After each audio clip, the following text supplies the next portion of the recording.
General exhortation to the duty prescribed. Having thus passed through the considerations of the duty of watching, that we enter not into temptation. I suppose I need not add motives to the observance of it. Those who are not moved by their own sad experiences, nor the importance of the duty as laid down in the entrance of this discourse, must be left by me to the further patience of God. I shall only shut up the whole with a general exhortation to them who are in any measure prepared for it by the consideration of what has been spoken. Should you go into an hospital, and see many persons lying sick and weak, sore and wounded, with many filthy diseases and distempers, and should inquire them how they fell into this condition, and they shall all agree to tell you such or such a thing was the occasion of it. By that, I got my wound, says one, and my disease, says another. Would it not make you a little careful how or what you had to do with that thing or place? Surely it would. Should you go to a dungeon and see many miserable creatures bound in chains for an approaching day of execution, and inquire the way and means whereby they were brought into that condition, and they should all fix on one and the same thing, would you not take care to avoid it?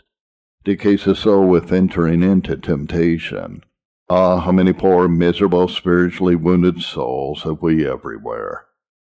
One wounded by one sin, another by another, one fallen into filthiness of the flesh, another of the spirit. Ask them now how they came into the state and condition. They must all answer, alas, we entered into temptation. We fell into cursed snares and entanglements, and that brought us into this woeful condition that you see. Nay, if a man could look into the dungeons of hell, and see the poor damned souls that lie bound in chains of darkness, and hear their cries, what would he be taught? What do they say? Are they not cursing their tempters and the temptations that they entered in? And shall we be negligent in this thing? Solomon tells us that the simple one that follows a strange woman knows not that the dead are there.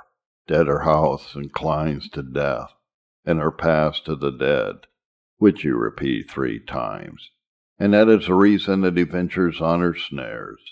If you knew what has been done by entering into temptation, perhaps you would be more watchful and careful. Men may think that they shall do well enough notwithstanding, but can a man take fire in his bosom, and his clothes not be burnt? Can one go upon hot coals, and his feet not be burnt? Proverbs 6, verses 27 and 28. No such thing. Men come not out of their temptation without wounds, burnings, and scars. I know not any place in the world where there is more need of pressing this exhortation than in this place. Go to our several colleges, inquire for such and such young men. What is the answer in respect of many? Ah, such an one was very hopeful for a season, but he fell into ill company, and he is quite lost. Such a one had some good beginnings of religion. We were in great expectation of him, but he has fallen into temptation, and so in other places.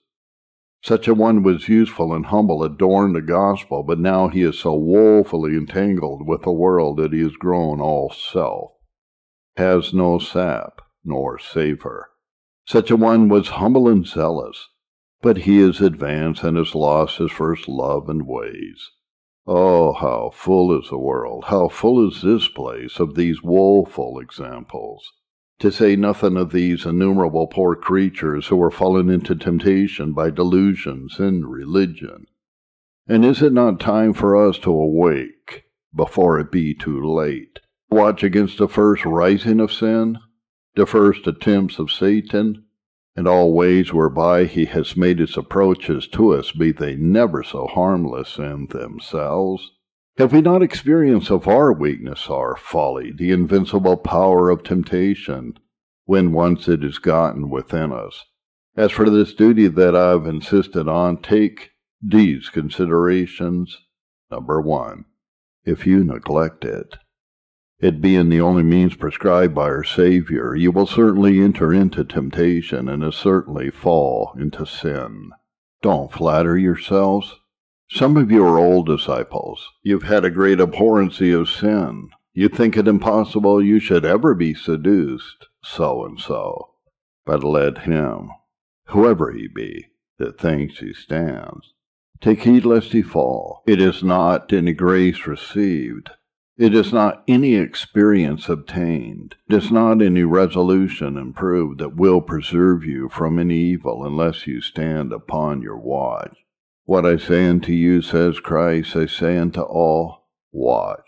Perhaps you have had some good success for a time in your careless frame, but awake. Admire God's tenderness and patience, or evil lies at the door. If you will not perform this duty, whoever you are, one way or other, in one thing or other, spiritual or carnal wickedness, you will be tempted.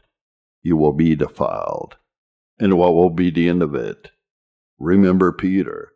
Number 2, consider that you are always under the eye of Christ, the great captain of our salvation, who has enjoined us to watch thus and pray, that we enter not into temptation. What do you think are your thoughts, and what the heart of Christ when he sees the temptation hastening towards us, a storm rising about us, and we are fast asleep? Does it not grieve him to see us expose ourselves to such danger, after he has given us warning upon warning? Whilst he was in the days of his flesh, he considered his temptation, whilst it was yet coming, and armed himself against it. The prince of this world comes, he says, but has no part in me. And shall we be negligent under his eye? Do not think that you see him coming to thee as he did to Peter, when he was asleep in the garden, with the same reproof. What? Could you not watch with me 1 hour? Would it not be a grief to you to be so reproved, or to hear him thundering against your neglect from heaven, as against the church of Sardis, Revelation 3, verse 2. And number 3, consider that if you neglect this duty and so fall into temptation, which assuredly you will do, that when you are entangled, God may withal bring some heavy affliction or judgment upon you, which by reason of your entanglement you shall not be able to look on any otherwise than as an evidence of his anger and hatred. And then what will you do with your temptation and affliction altogether? All thy bones will be broken, and thy peace and strength will be gone in a moment. This may seem but as a noise of words for the present, but if ever it be your condition, you will find it to be full of woe and bitterness. Oh, then, let us strive to keep our spirits unentangled, avoiding all appearance of evil and all ways of leading thereunto, especially all ways, businesses, societies, and employments that we have already found disadvantageous to us.